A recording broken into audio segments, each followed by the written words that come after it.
जय श्री माताजी। उपस्थित सभी साधकों का हम स्वागत करते हैं। सामूहिक ध्यान की शुरुआत हम सामूहिकता में कुंडलिनी चढ़ाकर बंधन लेकर करेंगे।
सामूहिकता में 3 महामंत्र और उसके बाद श्री गणेश मंत्र का पठन करेंगे।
सामूहिक चित्त को केंद्रित करेंगे सहस्त्रार पर।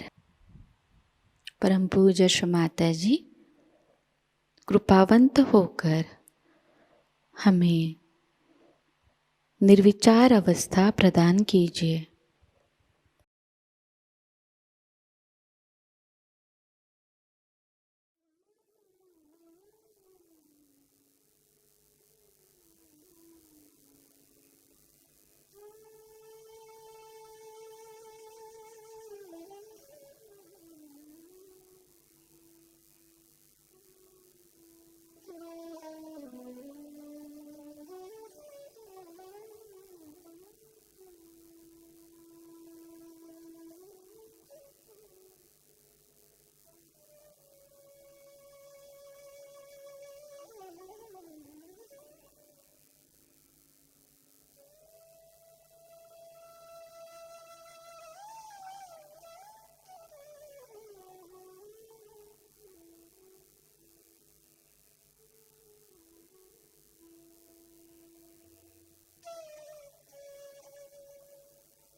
इसी निर्विचार अवस्था में हम श्री माता जी की अमृतवाणी को ग्रहण करेंगे।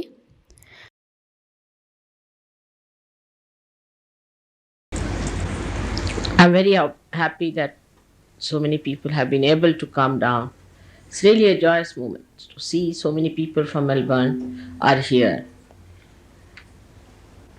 to establish their realization. There are three types of people who come to seeking. The lowest type are the ones who have some sort of physical ailments or some torture, some diseases, or who are on the verge of dying or something like that, an emergency in their mind. So they come to Sahaja. Alright, even if they come, they can be helped. But that's not our top priority. Then there are second type of Sahajogis, or we can say the people who come to Sahajayoga, are the people who are seeking other things in life, like jobs, money, this, that, all nonsensical things. But among them, there are some people who want to know the cause of the problem, why they are like that.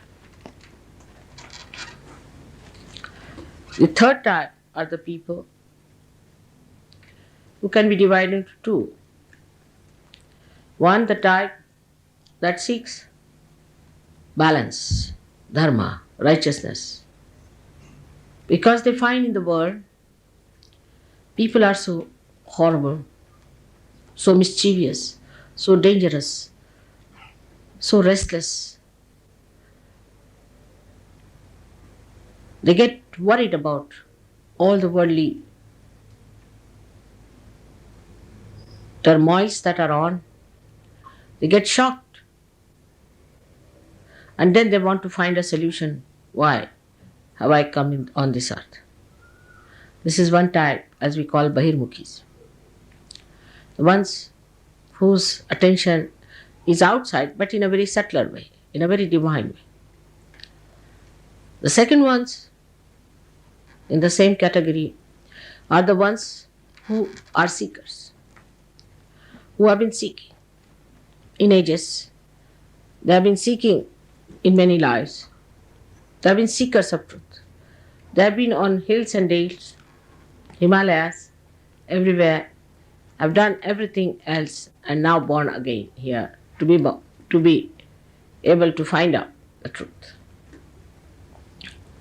These are called as Antarmukhis. These are the people who are inward. So the first priority we have to have of the third category, both the types are equally important. But after becoming realized, when you get your realization, then you achieve both the qualities simultaneously. You become a yogi inside and connected with the whole world. Your attention starts going outward. Because first the light is to be enlightened, and when light is enlightened, it gives the light. Now this Kundalini, the force within you, as is said, is pure desire. It's not only pure desire, but it is a purification desire. It has a power to purify. This tremendous power it is. And this Kundalini thinks, organizes, knows, coordinates, blesses, and ultimately guides.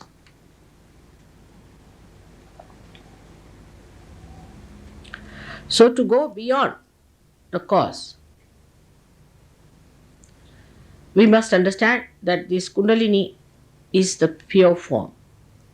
That means it is detached. Anything that gets attached is not pure. Anything that gets spoilt is not pure. What we say gold is pure because it is untarnishable. Untarnishable. That's the quality of gold.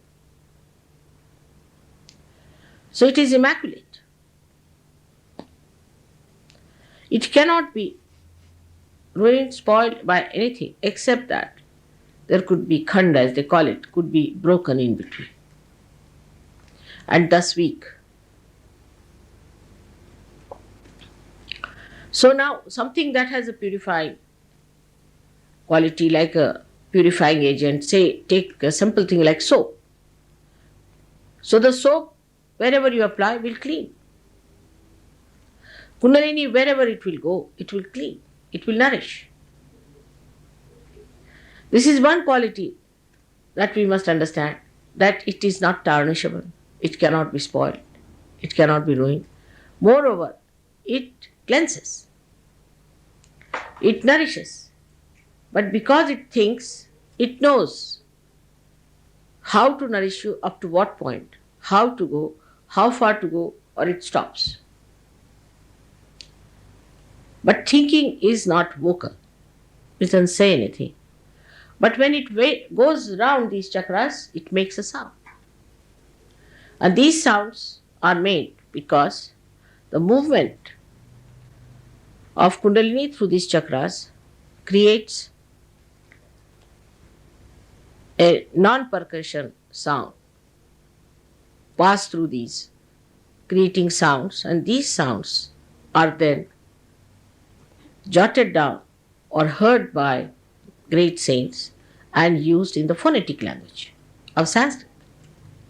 That's why Sanskrit is supposed to be the purest language. But you need not know Sanskrit now. There's no need.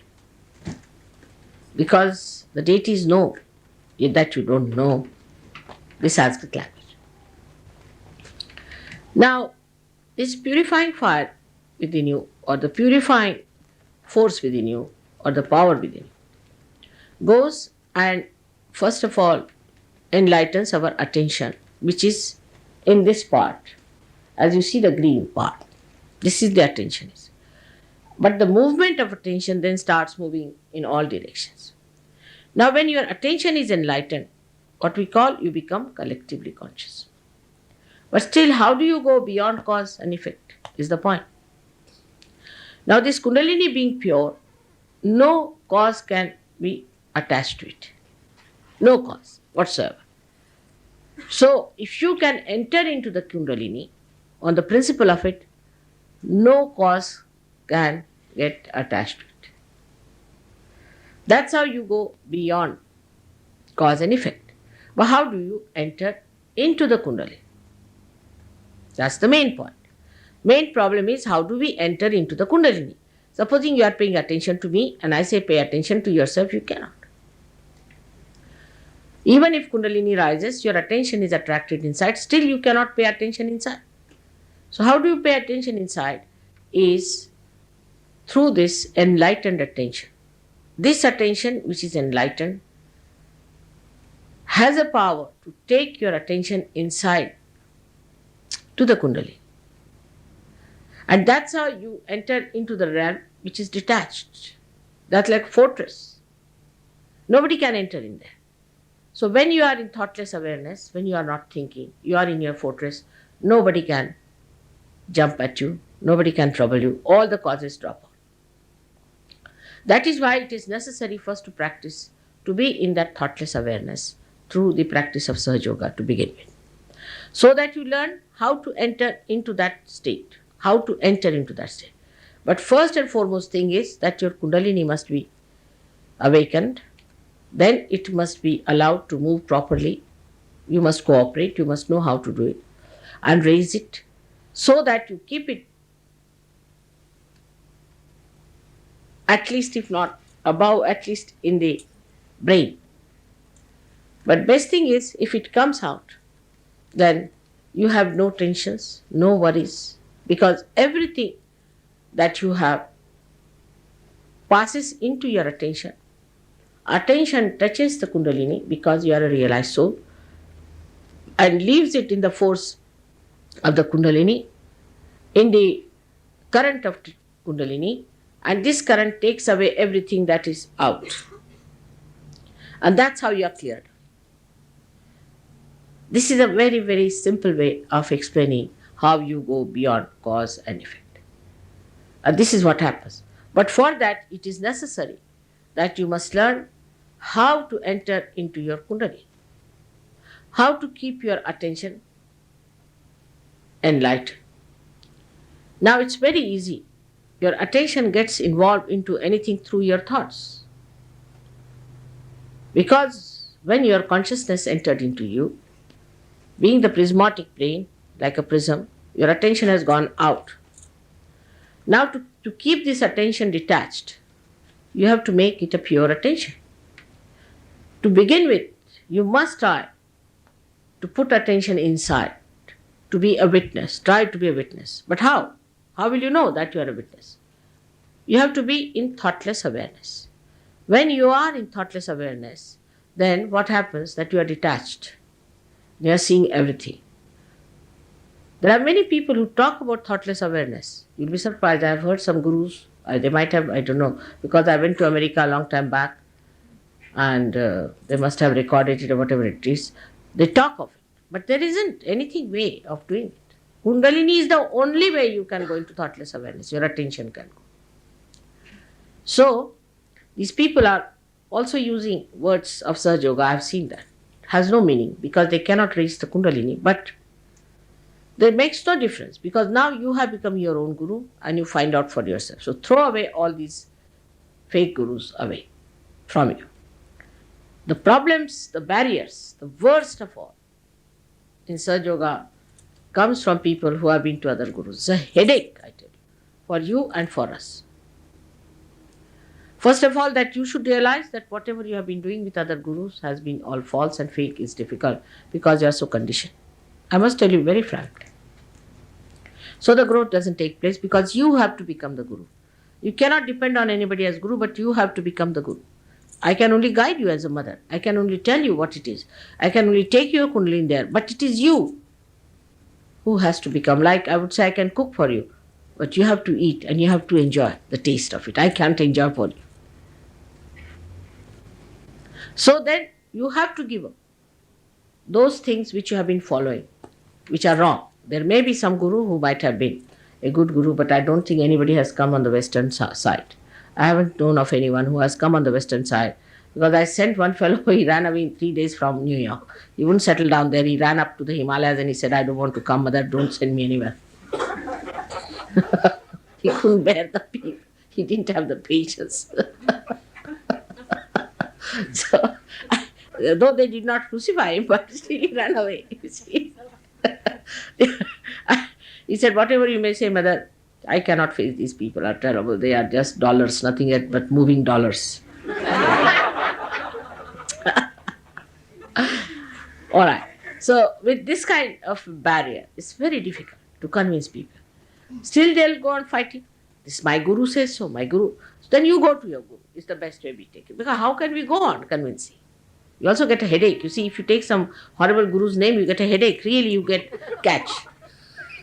You get a catch on this finger. You get a catch on this finger. You get catch everywhere. So you don't want to hear about any guru.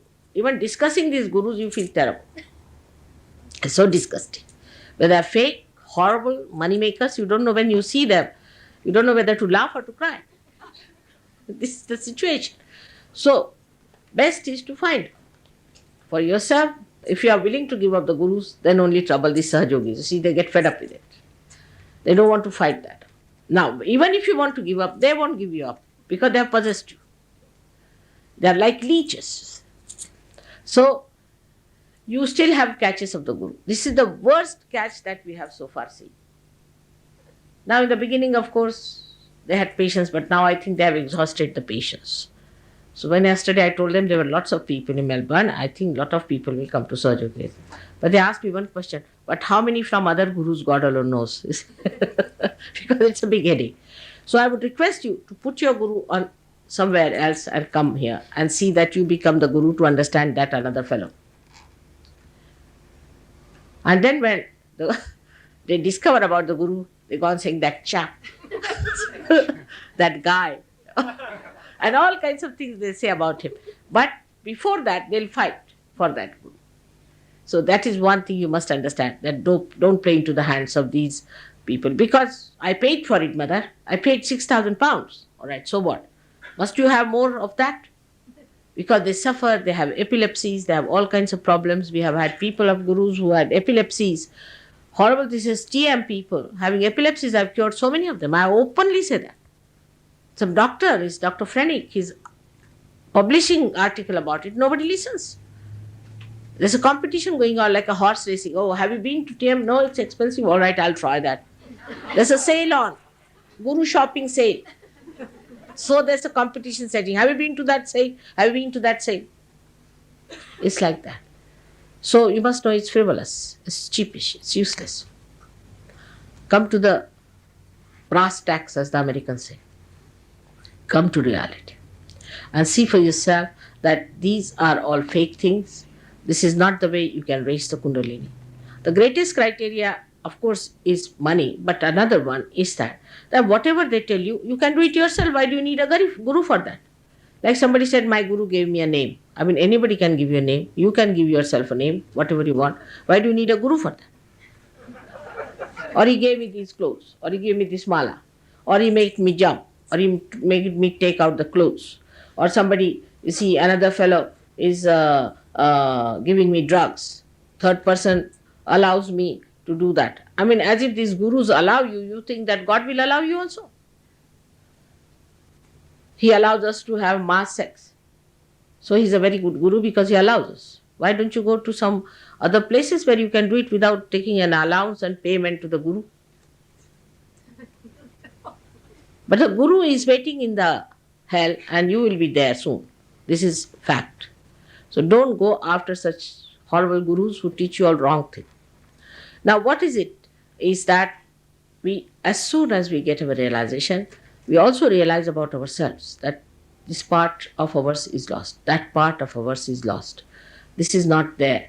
We realize. And when we realize that, we don't mind correcting it because we see ourselves. We don't have to ask anybody. We just see this thing within us happening. We see this part is not there. Our attention is not all right. We cannot concentrate on anything. We understand so many things about ourselves after realization. Now for that, supposing Mr. X has some problem. He tries to solve his problem, he cannot. Because he has his own problem. So he comes to the collective. He comes to the whole. Then what happens? Somebody else has got that point stronger and some other point weaker. As a result, the strength of one person helps another person's weakness to be cured. And that's how there's a mutual curing system, process which builds in. And that's how people get themselves all right, perfected. And that is why it's a collective happening. And when you become collective, you'll be surprised, your heart opens out and you are amazed that human beings are so good, so beautiful. They are all such beautiful creation of God. You start enjoying each other, really feeling the expansion of your being, that you are the other, that they are you. Such a great feeling. I don't know if you can feel it at this stage or not. But just to think they are all yours and you are theirs, no problem remains between relationships, nothing. No problems of any kind. But also, no problems that would affect you remains because everybody is there to fight for it, to work for it, to help you out. It's very surprising how it works out. Even relations of Sahajogis are helped so much that they are amazed how so many come forward to help. Normally people gather only for festivals or good things. But when there is difficulty, nobody gathers. And this is something great about Sahajogis, that when there is a difficulty in a Sahajogi, supposing a Sahajogi has a mother who is sick and she's not a Sahajogini, they'll go and help her. But she has to be a relation, somebody close to the Sahajogi. The attention has to be there that a Sahajogi is there in trouble, we must help our brother. You really become pure brothers and sisters after coming to Sahajogi. This is what happens very easily to you. So you must be collective being. That's how you start correcting each other. Also, you develop all the knowledge, everything about Sahaja, you understand. It's very knowledgeable. Because once you know all about it, you are amazed. There are people who have never spoken in the public. I find after realization, after a month, they are great speakers. Suddenly you see them. You can't believe it. The other day, I was in a village traveling by a bullock cart. And the bullock cart driver, I talked to him and I said, what? This is Nanaka? Or is it Kabira speaking? Such a great saintly sayings. I was amazed. I said, from where did you get it? He said, mother, from you. I said, from me? I'm quite amazed. It's coming from where? It's all coming from my brain only. So your brain gets that kind of an enlightenment. Not that you become a saint, we talk like a saint, you walk like a saint. All your behavior is saintly. Nobody has to tell you. Just be calm.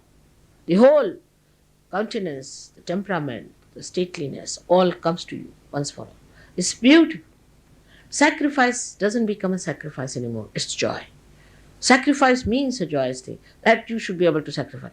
But that doesn't mean that you give all your money to your guru or something like that. Never. Sacrifice doesn't mean that nonsense. So you don't give. What you give is the sacrifice of time.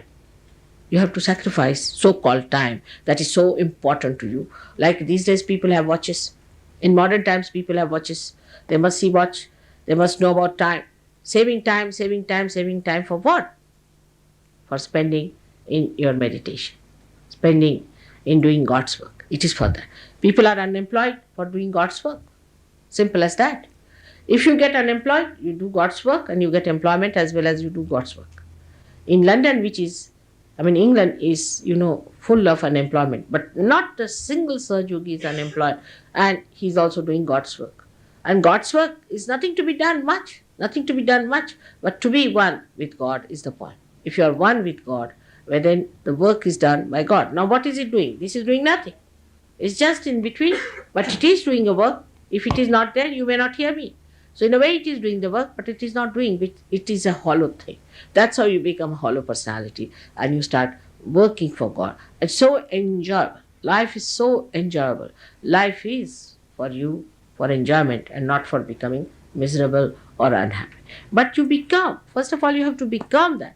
Unless and until you become that, all my promises are false. To become is a desire must come from you. We cannot force you. I have told you many a times. And again I request you, the desire has to pull down. Because of your conditionings, because of other lethargies that you have, because of many other books you have read, or maybe I don't know what you have done, but some people are really lethargic towards their ascent. They are really very sluggish. That's how they do not rise. While some people rise very fast and they come up very fast and they do very well. So one has to take advantage of the time so that you are useful to the rest of the world and that you are helpful to everyone. Sahaja Yoga is not for one person, it is for the whole society, for the whole world, and for the emancipation of humanity. This is what is already described in so many books, in scriptures. But for that, you are chosen, you are the one who is doing it. So understand your own responsibility, understand your own powers. And don't come now for treat me this and mother treat me for that. My mother's fathers, uncles, this thing is sick there. Don't worry on this point. First you get all right. Get all right means you meditate. Now those who are sick here need not come out with their sickness at all. They will be told how to get their sickness all right. They themselves can treat it. I don't have to treat you. But once you are treated, keep to certain limits. If you go beyond limits, then you are caught up. Say you are in the limit of this hall, you are sitting here, and there are all negativities all around. All right? Now, if you leave this, you catch it. So keep your limits. Not that you become a sort of a rabid Sahaja yogi, not. Doesn't mean that. But keep your limits, but don't do wrong things. As I told you, there was a fellow who was suffering from AIDS, who was cured by Sahaja Yoga. Actually, I never touched him. But he did come to see me, that's all. He was sitting with a hand towards me, my photograph and all that. He was completely cured. But again, he did the same thing. He didn't do any work for Sahaja Yoga, in the sense he never came to see people, nothing of the kind. Again, he got it. There are many people who got realization and then they get cancer. So they said, Mother, how did we get cancer? Because you never tried to look after yourself. So you are just the same and you are not helped. No, sometimes you can be even worse. You see, because the divine doesn't like this. It has spent some time on you. It has worked on you. It's not easy to raise the kundalini of so many people with such complications. It's like a mountain you have to raise. You get so tired sometimes. So one has to understand that somebody who respects our personality, respects our ascent, loves us so much, we should also show some interest in ourselves. So that is the wisdom one has to have, and one has to work hard. Because you are all sages of the ancient times. You are not sages today. Only thing, God of men have to become prophets and have to give realizations to others so that they become prophets, as said by William Blake. Now, I think today I have spoken quite a lot. I would like to have some questions from the new people, but sensible questions, not aggressive questions, because this place is not for aggression, it's for love. May God bless you.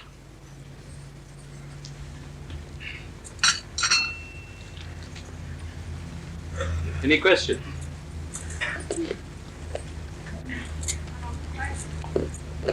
Just tell I'll pass it on to Can a mentally ill person be helped? Can a mentally ill person be helped? Again, you will start making list of all kinds of patients of the world. It's typical. When you come to Sahajayoga, think of yourself. Do you think, are you all right? You are not. You see, we are not to open a hospital. That's one thing. Of course, mentally can be retarded. But first you be all right. First you pay attention to yourself. That's the point I'm trying to say. Do you see? Don't miss the point. First you get well yourself. You become equipped. Then you can cure a mentally equipped person, a mentally retarded person. Now how? Our attitude is like this, you see, that we have somebody in mind. Say, somebody very close, my child or someone, let's say. So we come to Sahaja. So we think that, will the mentally be this thing, then I will get my assent, if the child could be cured. Now the child is sick, all right, but you are all right, it's your life that's important. But see that you get to it, and then you cure your child. But if you come in a circuitous way, divine also finds devious ways of running away from. Take a straightforward thing. I want realization for myself. How many children we have had in previous lives? How many husbands? How many wives? Why worry about this? First of all, worry about yourself. What am I? But when, you'll be surprised, when you become established yourself, you become the citizen. And your dependents are looked after by divine. No doubt. They are looked after. They are blessed by the divine. It's a fact. You will see yourself. But first of all, you enter into it.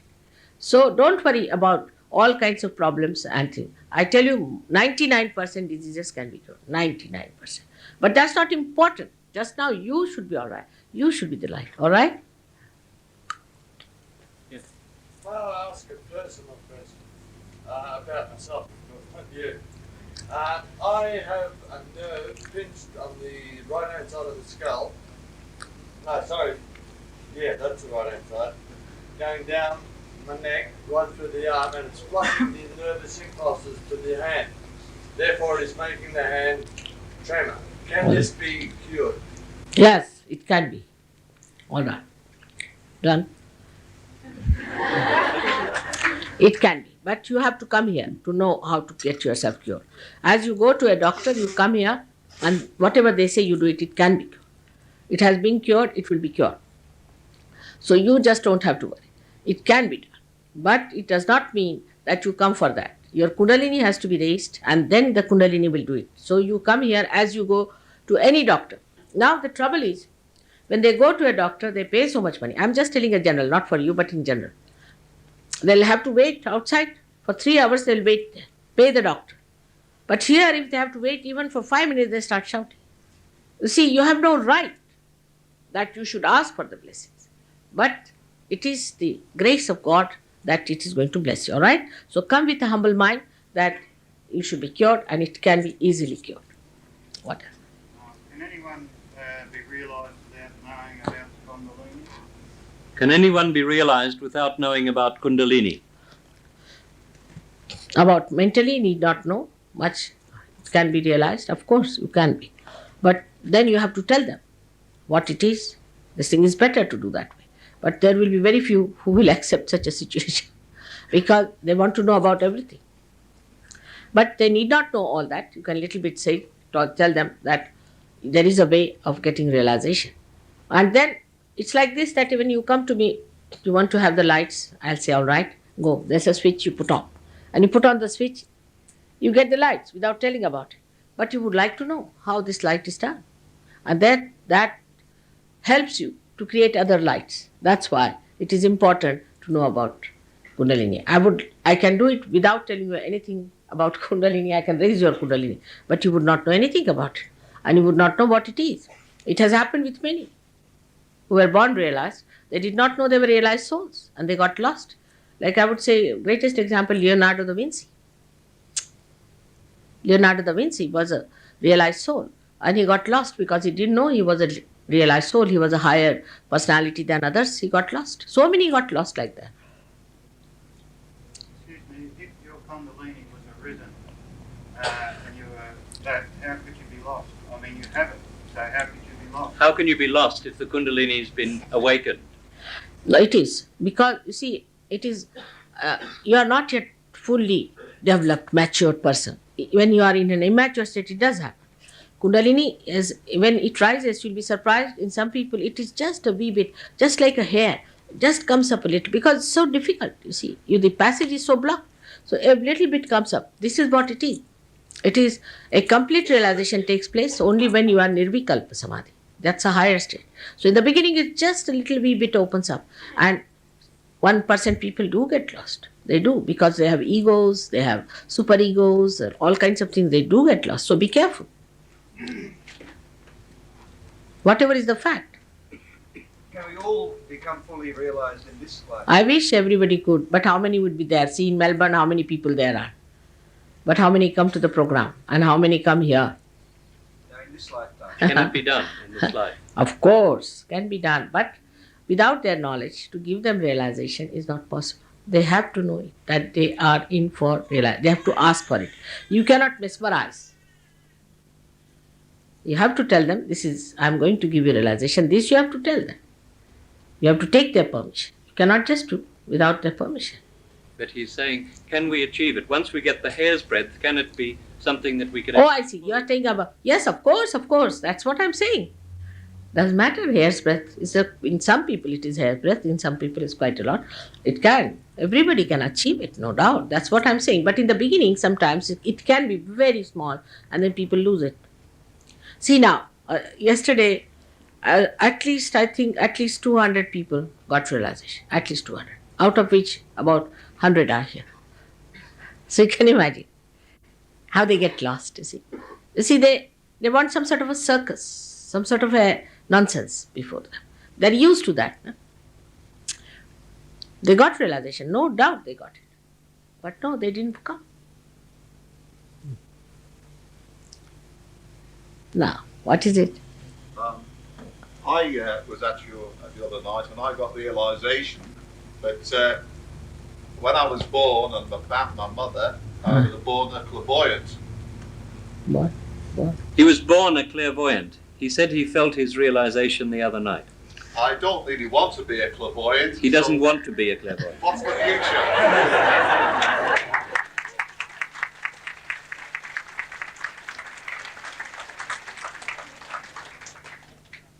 You see, clairvoyant is also two types of things.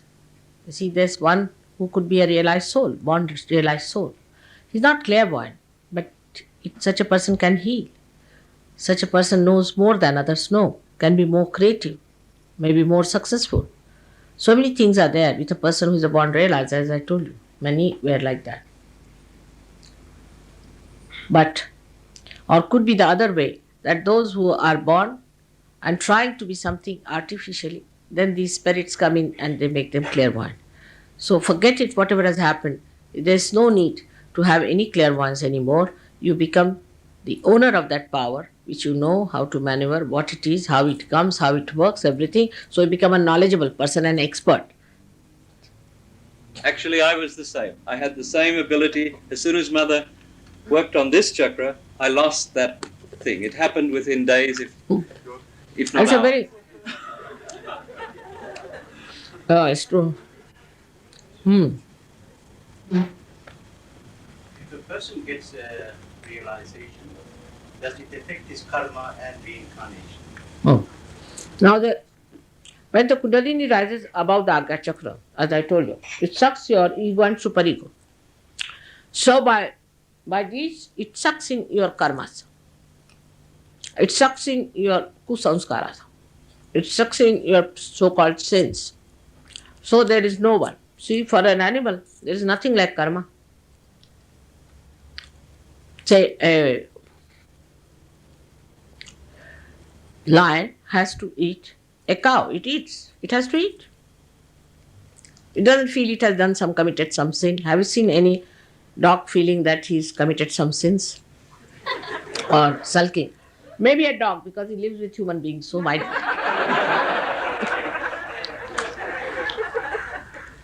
But animals do what they have to do. They don't carry on with it. They don't commit any sins, nothing. The idea of sin has come to us. It's because of our ignorance. And because people have said that if you do like this, then you are crossing your limits. You are going to adharma. That's why this idea has come to her. But that's what Kundalini is. When she touches this chakra of Mahavishnu, she sucks it. All that is there, that's the beauty of Kundalini. And you are no more with your ego or superego. So how can you be any more sinful, or the karmas are finished? On the contrary, if you try to cleanse your karmas, you say, I've done bad karmas, so I should do this and do that, you build up your ego. Because ego is there. Whatever you do in the name of God or in the name of anything, what you do is to just pamper your ego. Even if you are not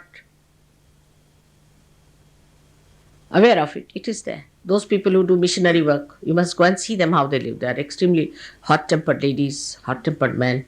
I know of somebody who has got a peace prize, but if you see the person in heat, terrible heat, all the wrinkles you can count one by one on the face.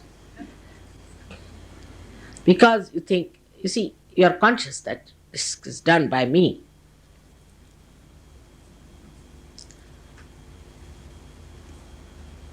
Well, any other question? No? I also was at your lecture on Friday night. For me, it clarified and strengthened feelings and knowledge that have been growing within me for some time. Since Friday, I felt closer to my family, and the love I have for them has been clarified a lot. But it's also made me feel apart from them, and I'm worried about this gulf that's Good. growing. I'm glad you've raised that question. She came to your program. She felt tremendous sense of awareness and growth. She felt a great deal of love for her family, but she's also aware that maybe she's going to feel apart from them, or they perhaps apart from her. No. You don't get involved into them. That's the point. You're not a part, you're part and part, but you're not involved. Say, supposing your child is sick, take it like this. And if you are involved with the child, then you cannot treat the child. You get so upset, you see. If you have to go to the hospital that side, you'll take your car the other side. Because you are so upset. But when you are detached, you see the whole thing very well. And you enjoy their love much more because you are in a position to see that love. Otherwise, you don't see love. When you are involved, you don't see anything. Maybe we feel as though we may drift away from her. No, not at all. Not at all. Not at all. On the contrary, so many families have come down. So many. You see, we had some people in England, they were mostly hippies and had left their parents, this, that. They all went back to their parents. They brought their parents to Sahajayoga also. Yes? It's not like that. But you do not take unnecessary burdens. Now, supposing somebody's father is a drunkard. We had one hippie who got all right, and then he became very good. Now he's doing very well in life. He's a very good fellow. So he went home, and his father used to drink. And he was worried this fellow is going to die about alcoholism. So he didn't know what to do. So he told him, don't drink. Better take to Sahajayoga. If your Kundalini is raised, you will not drink. But I like it, he said. All right. So next he went. He broke all his glasses and bottles. So when he came home, he got very angry. He just kept quiet. He just laughed. He said, you go and get some bottle from outside. Then he was already so drunk, he couldn't go out anywhere. See. And gradually he found that there's a kind of a protest from the family. They don't like it, the way he's drinking. He gave up. And he himself is a Sahajayogi today. So you correct them. When we are involved, we don't even want to correct because we are frightened we lose our children, you see, our love and all that. This is no love. Love must prune a person. Love must correct a person. But in a way, that is not so aggressive, in a simple way. And the fellow is saved. He would have been dead with alcoholism. He was about to die. So the real love comes is not indulgences, by seeing the person as he is. Then you enjoy all the beauties, little things that are done, how it's bubbling with joy and happiness. You see the other person better. But if you are involved, then you can be also selfish. It could be some sort of possessiveness. Can be anything. But if you are not, you see yourself and you see them. The love is much more. There should be some distance for the love to work out, isn't it? If you are involved, they are doomed and you are doomed, sort of a position is there. So it's very good that has happened to you. Now you can love them better, much better, in a much more sensible way. Love has to be nourishing, not destroying. Mostly you find when you love your children, some so-called those who love, spoil them. If you love your wife beyond certain limits, she becomes a shrew. If you love your husband, he becomes alcoholic, like that. Love always, in the right sense, means correction. But if not, some people say, all right, my husband likes this, doesn't matter. Even in England, some women say, all right, if he wants to have a keep, let him have. I love him. Can you imagine? Because I love him, let him do what he likes. Losing all your self-respect, everything in the name of love is nonsense. Any other question? Are there certain foods one should eat to help realization? Are there certain foods you should eat to help self-realization? Are there certain foods? No. Certain foods, eh? I heard. I'm sorry. I misheard. The foods. No, you see, it is like this. I'll tell you. It's very simple to understand. That food is for our body. We are not for the food. Now, some people require some type of food. Some people require some type of food. For example, a person who requires more proteins must eat meat, no doubt. Must eat fish. What's the use of saving all the chickens? Am I going to give them realization?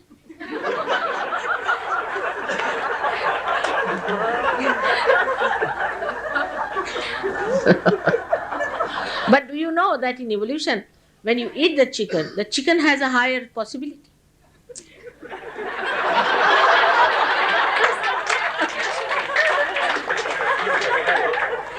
So, not such facts, but for some people it suits them, vegetarian food, because they have eaten too much of protein, there's too much of it, they have certain problems, so they should take to vegetarian. For the time being, till they correct, there's no fixed food for anyone.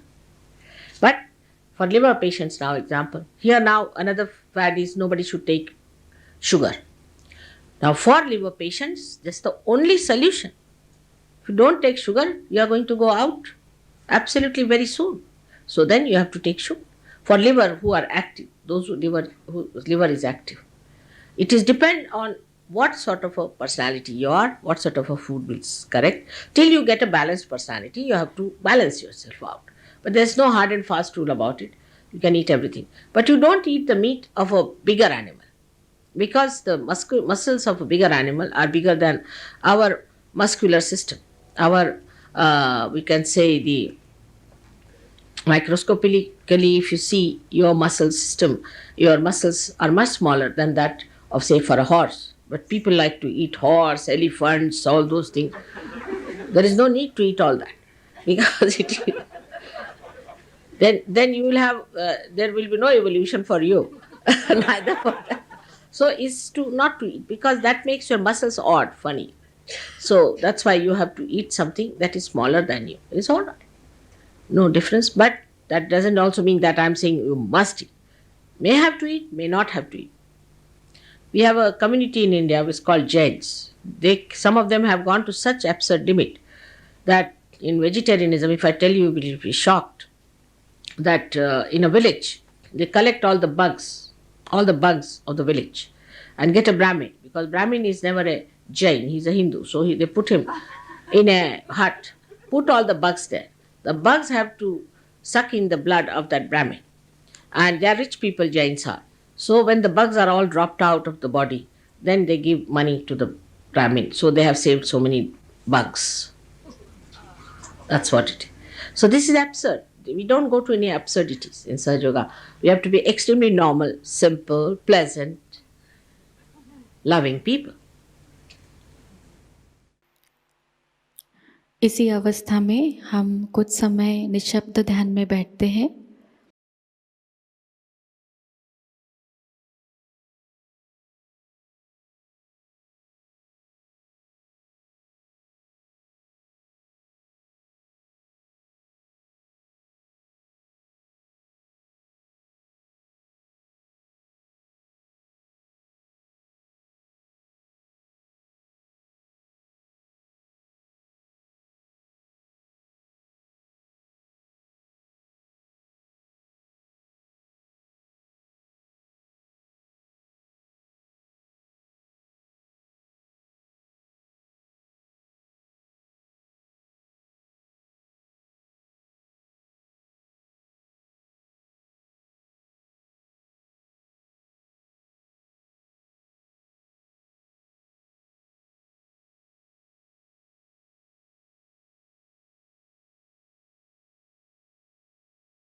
परम पूज्य श्री माताजी, आपकी परम कृपा में हम सदैव सामूहिकता से जुड़े रहकर आपके श्री विराट और श्री विराटांगना स्वरूप के आशीर्वाद को प्राप्त करें।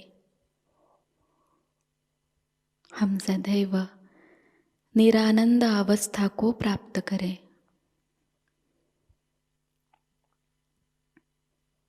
श्री माताजी, आपकी परम कृपा में अपने प्रकाशित ज्ञान से अनन्य भक्ति में उतरकर हम सहजयोग का प्रत्येक कार्य करें और उस कार्य को करते समय हम अकर्म अवस्था को प्राप्त करें। श्री माताजी, आपकी परम कृपा में हम सब प्रकाश बनकर इस विश्व का आध्यात्मिक उत्थान के मार्ग में मार्गदर्शन करें। कृपावंत होकर हम सबको कुशल संभाषण, दैवी कूटनीति, प्रभावी व्यक्तिमत्व और विवेक प्रदान कीजिए।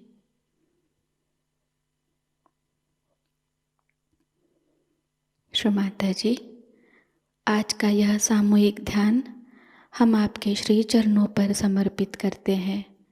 कृपावंत होकर हम सबको और इस विश्व को आशीर्वादित कीजिए। परम पूज्य श्री माताजी को प्रणाम करेंगे और सामूहिकता में कुंडलिनी चढ़ाकर बंधन लेंगे।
आज का यह ध्यान सत्र यहीं पर संपन्न होता है। जय श्री माताजी।